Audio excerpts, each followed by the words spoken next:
Les effets de la bombe du chômage sont de plus en plus perceptibles et indiquent que si une solution crédible n'était pas trouvée, le pire reste à venir. Et pourtant, la solution révolutionnaire tarde à venir. Mais comment sortir de cette impasse? Comment développer des capacités d'expertise de création d'emplois à même de contenir, d'inverser les tendances et nous préserver de la déflagration de la bombe du chômage? Si vous êtes une institution, projets et programmes ayant une composante création d'emplois et souhaitez améliorer votre taux de réussite, ou bien une institution, un projet ou programme en charge du développement en général et vous estimez qu'il vous faut aujourd'hui réussir une croissance inclusive de création d'emplois et de productivité. Ou encore, vous êtes une entreprise citoyenne, personne morale ou physique, et vous avez la conviction que le mécénat dans la création d'emplois, s'il permet d'assurer votre visibilité, relève aujourd'hui d'une responsabilité citoyenne. Ou encore, vous êtes une entreprise désirant, dans un esprit citoyen, appliquer une croissance inclusive de création d'emplois dans vos activités. Vous pouvez aussi être des établissements d'enseignement désirant mettre à côté des formations diplômantes un programme d'insertion au profit de vos élèves et étudiants. Vous pouvez être également des experts, consultants, formateurs ou coachs désirant anticiper dans le futur plus grand chantier et industrie du développement en développant une expertise qui sera la plus recherchée et qui fera de vous un expert incontournable. Vous pouvez également être des personnes de capacité qui désirent créer des emplois à travers des programmes de synergie entre des personnes de capacité et des jeunes en quête d'emploi. Ou peut-être vous êtes seulement des personnes en quête de revenus complémentaires ou de création d'entreprises. Si vous faites partie de l'une de ces éminentes institutions et personnes ressources, restez avec moi. Je vais vous présenter une méthode innovante, simple, accessible et à faible coût de développement des capacités de création d'emplois ou d'expertise d'accompagnement à la création d'emplois.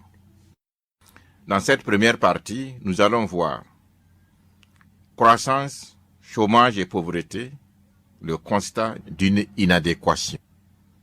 Ensuite, les effets du chômage, des dangers de plus en plus perceptibles. Le troisième point sera la reconnaissance de la problématique du chômage comme étant le plus grand défi du développement. Et enfin, la reconnaissance du développement des capacités d'expertise et de création d'emplois comme le plus grand besoin d'aujourd'hui. Bonjour, je suis Noufou Yampa, ancien receveur des domaines et conservateur des hypothèques, consultant en stratégie de développement et directeur du bureau d'études Impact Plus. Je suis créateur du concept EMP, Emploi massif, c'est possible, et auteur du SAC IPR, Système accéléré d'acquisition de capacités, d'insertion, de productivité et de reconversion. C'est la solution technique de la mise en œuvre du concept. À la base, je suis fiscaliste, spécialisé en gestion domaniale et en conservation des hypothèques. Ces trois fonctions ont été l'une des grandes contributions dans ma décision de m'intéresser à la création d'emplois. En tant que fiscaliste, j'ai vite compris que la base financière de l'État repose sur la création d'emplois et d'entreprises. J'avais un profond respect pour tous les créateurs d'emplois et d'entreprises et j'ai ressenti le très grand besoin d'apporter ma modeste pierre à cet enjeu du développement. En tant que receveur des domaines, je comprenais l'importance d'assurer la sécurité du logement aux populations. Et j'ai participé au plaisir de milliers de personnes satisfaites.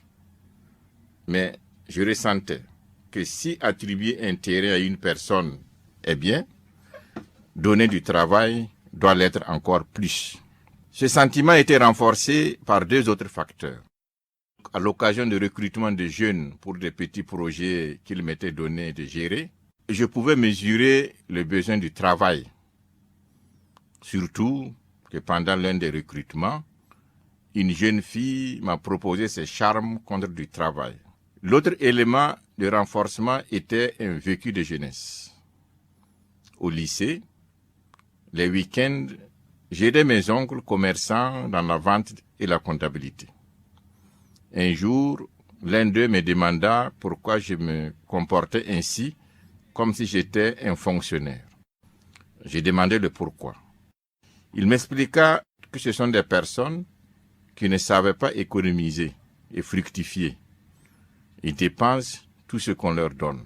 Depuis cette date, j'ai souhaité aussi faire partie de ceux qui peuvent être autonomes et même créateurs d'emplois. En tant que conservateur des hypothèques, le patron hiérarchique des notaires au niveau de l'État, j'avais un statut particulier avec une rémunération additionnelle assise sur des actes de conservation.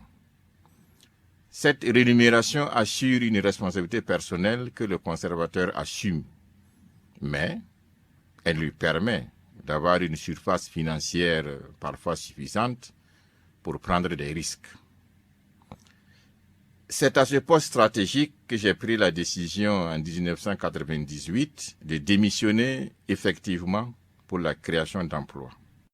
À cette date, j'ai créé et dirigé, après ma démission, environ 5 entreprises, dont une de formation, de consultance et de gestion de projets et programmes.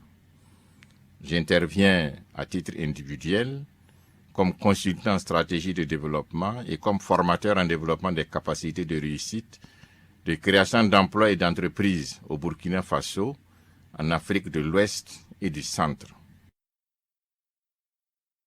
Pour revenir à la conception du SAC IPR et du concept, qui, semble-t-il, est le fruit de ma passion pour la création d'emplois, les éléments ci-dessus méritent d'être rappelés. 1.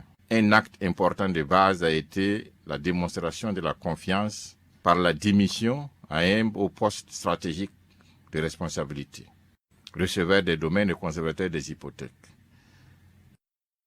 Il est bon de noter qu'après ma démission, le poste a été occupé par un ancien directeur des domaines et que de ce poste, celui-ci a été promu directeur général des impôts. 2. Le refus d'évoluer comme expert indépendant. Il m'a été demandé par l'Association des consultants indépendants, par certains membres, de rester un consultant indépendant à raison des difficultés de tracasserie de la fiscalité. Ce n'était pas ma vocation.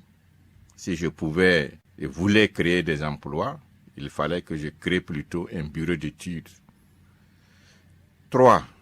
Le bureau d'études et de formation Impact Plus a été un laboratoire de création d'emplois pendant plus de 10 ans. Le bureau a fourni entre 30 à 75 emplois permanents et 40 à 100 emplois contractuels à la société chaque année. Dans sa recherche de méthodes porteuses de création d'emplois, Impact Plus a initié un projet école important. Ce projet, mis en œuvre dans le domaine de la prévention sanitaire, dans le cadre d'une convention avec le ministère de la Santé, a permis de créer plus de 60 emplois en 4 mois. Le projet a fait l'objet d'arrêt en raison de l'opposition des professionnels de santé. Toujours dans sa recherche de moyens pour atteindre des objectifs de création d'emplois, Impact Plus a initié des programmes de formation diplômants à des métiers d'auto-employeurs et d'entrepreneurs. Le bureau a obtenu de l'État l'autorisation de délivrer des diplômes de consultants, de vendeurs, de coachs et d'entrepreneurs. Une expérience de formation a été faite sur les 20 personnes formées. Plus de 10 sont devenus des entrepreneurs et des auto-employeurs. Toutefois, le projet n'a pas pu se poursuivre pour des raisons d'erreur de management. 6. La formation de jeunes entrepreneurs. Dans le cadre du projet 5000 jeunes entrepreneurs du FEJ, Fonds d'appui aux initiatives des jeunes, le Bureau Impact Plus a accompagné la formation de plus de 3000 jeunes entrepreneurs. Plus de 450 ont réussi la création de leurs entreprises. 7. À ces expériences, il faut ajouter deux grandes autres expériences.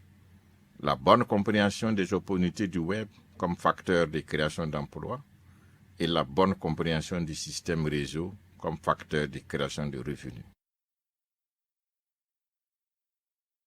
Le SAC IPR tire profit de la synergie de l'ensemble de ces expériences.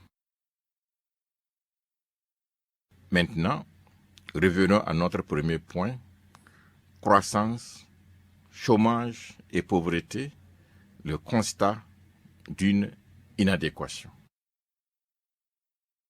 1.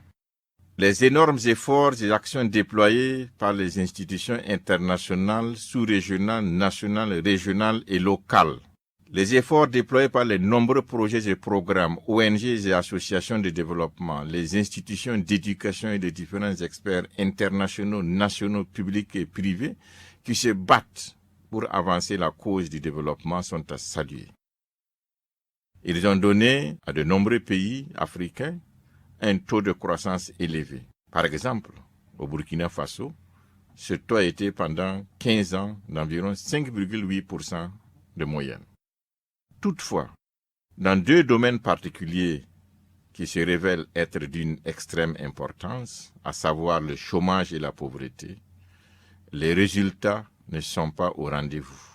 Au Burkina toujours, par exemple, en 2014, le pays a enregistré 589 813 dossiers de candidature pour 9 480 postes de la fonction publique.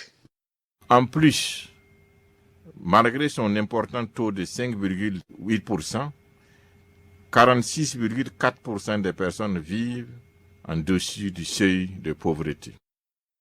Cette double insuffisance est à l'origine de nombreux événements qui peuvent être la conséquence du chômage et dont les dangers sont de plus en plus perceptibles. Parmi ces événements, nous retiendrons notamment 1. L'étude transnationale sur les guerres et les conflits en Afrique de l'Ouest qui a établi un lien très étroit entre le chômage et les conflits de la Sierra Leone, du Libéria et de la Côte d'Ivoire. Le chômage des jeunes a été qualifié dans cette étude de menace à la paix et à la sécurité, ainsi qu'à la stabilité et à l'essor économique de la région. Source Walfadjri du 17 mars 2011. Si le lien est ainsi établi, on peut lire les conséquences de ces guerres: vie perdue, mains et bras coupés, pouvoir perdu, biens saccagés, grand retard dans le développement accusé, dépenses énormes engagées par la communauté internationale comme étant pour une bonne partie des effets de la déflagration de la bombe du chômage. Si nous arrivons à ressentir ces nombreuses conséquences comme étant prioritairement celles du chômage, nous ressentirons certainement le très grand défi, la nécessité et l'urgence de rechercher des solutions et stratégies innovantes pour la réussite d'une croissance inclusive de création d'emplois. Vous vous rappelez aussi que c'est l'immolation d'une personne à emploi précaire en Tunisie qui a été à l'origine du printemps arabe. N'est-il pas aussi juste de rattacher une bonne partie des effets de l'explosion sociale qui a suivi comme étant des effets de la déflagration de la bombe du chômage et de la précarité? Une fois encore, la nécessité et l'urgence de rechercher des stratégies innovantes de création d'emplois semble être l'une des plus grandes leçons à tirer. 3. Il est également important d'avoir une bonne lecture des événements insurrectionnels des 30 et 31 octobre 2014 au Burkina Faso. Un sondage informel estime qu'environ 60% des manifestants sont sortis pour des raisons de précarité, chômage et pauvreté. Du reste, l'ampleur des pillages le témoigne. Une telle situation indique que les importants projets de lutte contre le chômage et la précarité, avec l'approche filets sociaux du précédent gouvernement, se sont révélés insuffisants pour pour contenir les effets du chômage. Une insuffisance qui met encore en évidence la nécessité et l'urgence de rechercher des politiques et stratégies innovantes et plus ambitieuses pour la réussite d'une croissance inclusive de création d'emplois. En partant du principe que les mêmes causes produisent les mêmes effets, une telle lecture vaut son pesant d'or. Mais la question de savoir si les bonnes leçons seront tirées reste de la responsabilité de tous les acteurs en général et des acteurs du développement en particulier. 4. Le lien entre chômage et immigration est depuis longtemps établi. On peut concrètement voir comment cette déflagration se manifeste dans les pertes de nombreuses vies humaines dans les océans ou dans le désert. La question est-ce que le lien entre les nombreux décès et l'échec des politiques de création d'emplois est assez clair pour tous les acteurs en général, les acteurs du développement en particulier? 5. Beaucoup d'autres situations, dont l'intégrisme religieux qui recrute parmi la population pauvre, l'insécurité, la consommation des drogues et l'alcool frélaté, très inquiétant dans les milieux ruraux et urbains, l'incivisme à l'école, etc., peuvent être qualifiés de conséquences de la déflagration de la bombe du chômage. 6. On peut même aller loin et évoquer la défiance du président Hollande de se représenter à la fin de son premier mandat présidentiel, s'il n'arrive pas à inverser la courbe du chômage en France. Cette défiance devrait être regardée comme la crainte d'un risque de déflagration de la bombe du chômage.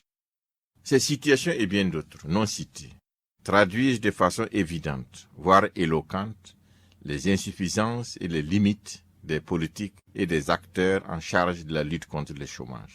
Elles montrent aussi la nécessité et l'urgence de reconnaître la problématique du chômage comme l'un des plus grands défis du développement. Nonobstant les effets du chômage qui indiquent le besoin d'une solution crédible, la question de l'importance du chômage dans la hiérarchie des défis des politiques de développement reste posée. Le point de vue sur la question de M. Vincent T. Cabré, administrateur civil, haut commissaire du Oué et du Kadiogo, bien sûr au Burkina Faso, ancien ministre de l'administration territoriale et de la sécurité, ancien secrétaire général du Conseil économique et social, mérite toute notre attention. Voici ce qu'il a écrit. J'ai été un acteur privilégié dans la mise en œuvre de nombreuses politiques de développement impulsées par les gouvernements successifs au Burkina Faso. Le constat que j'en tire est que toutes ces politiques, plans et programmes, plus d'un demi-siècle après les indépendances, n'ont pas connu le succès escompté. Une des faillites les plus flagrantes est la persistance, sinon l'aggravation du chômage. Ainsi, de plus en plus de jeunes diplômés ou non, urbains ou ruraux, restent sans emploi. La précarité, la pauvreté et l'exclusion sont omniprésentes avec leurs corollaires que sont les révoltes, les contestations violentes, etc. Au Conseil économique et social, pour ne prendre que cet exemple, plus de 10 thèmes portant sur la problématique du chômage et la mise au travail de la jeunesse a été abordé ces 4 dernières années, avec pour ambition d'interpellation du gouvernement sur l'importance de la question et de l'urgence à la traiter à fond. L'unanimité est faite que faute d'être résolue conséquemment et rapidement, elle se transforme en véritable hypothèque sur la stabilité, la paix de notre communauté, en somme, une bombe sociale. Reconnaître le développement des capacités, expertise de création d'emplois comme le plus grand besoin. En résumé, Monsieur le ministre reconnaît que parmi les politiques de développement, celles de création d'emplois ont été celles qui ont connu le moins de succès, sinon les plus négligées. En d'autres termes, comme la question n'a pas pu être traitée à fond, cela signifie que les politiques de développement n'ont pas su développer une bonne capacité et expertise de création d'emplois. De plus, comme il l'affirme, et je cite, Faute d'être résolue conséquemment et rapidement, elle ne se transforme en véritable hypothèque sur la stabilité, la paix dans nos communautés, en somme une bombe sociale, nous pouvons affirmer sans risque de se tromper que d'après lui, le développement des capacités d'expertise et de création d'emplois constitue aujourd'hui un très grand besoin. En plus de l'interpellation et de l'urgence, les propos du ministre soulèvent un autre voile important. Les difficultés objectives et réelles d'une solution à la problématique. Autrement dit, l'insuffisance de solutions à la problématique n'est peut-être pas forcément du fait des politiques et des experts, mais le fait de la problématique elle-même. C'est aussi l'approche que s'est donnée le SAC IPR pour définir la meilleure méthode pour accompagner à relever le défi titanesque du développement des capacités et d'expertise performantes de création d'emplois. Dans la prochaine vidéo, nous verrons les 8 difficultés qu'il faut bien comprendre pour bien développer les capacités et les expertises de création d'emplois pour une réduction effective du chômage. Ces difficultés montreront la complexité de la problématique et orienteront les recherches de solutions innovantes, voire révolutionnaires. Mais en attendant de revenir à vous, je souhaite à mon tour vous écouter et bénéficier de vos contributions pour une solution véritablement révolutionnaire à ces défis majeurs de notre siècle. Participez, s'il vous plaît, en répondant à ces questions. Quels sont les risques pour le développement si la question du chômage ne trouve pas une réponse appropriée? Êtes-vous d'accord que des signes de déflagration de la bombe du chômage existent et méritent d'être mieux appréhendés? Avez-vous réfléchi à des solutions qui sortent des sentiers battus? Si oui, pouvez-vous en parler? Avez-vous des activités propres de contribution à la réduction du chômage? Si oui, voudriez-vous bien les partager avec nous? Seriez-vous intéressé à les améliorer ou en créer? Cette vidéo est le premier d'une série. Elles sont destinées à des personnes intéressées par le sujet de la lutte contre le chômage et la création d'emplois. En recevant vos commentaires, vous serez inscrit comme une personne intéressée. Vous recevrez à cet effet non seulement la présente vidéo, mais aussi directement le lien avec les autres vidéos à venir. Vous recevrez également d'autres formes, PDF et audio. Nous serons très heureux de bénéficier de vos précieux conseils. Merci, à très bientôt.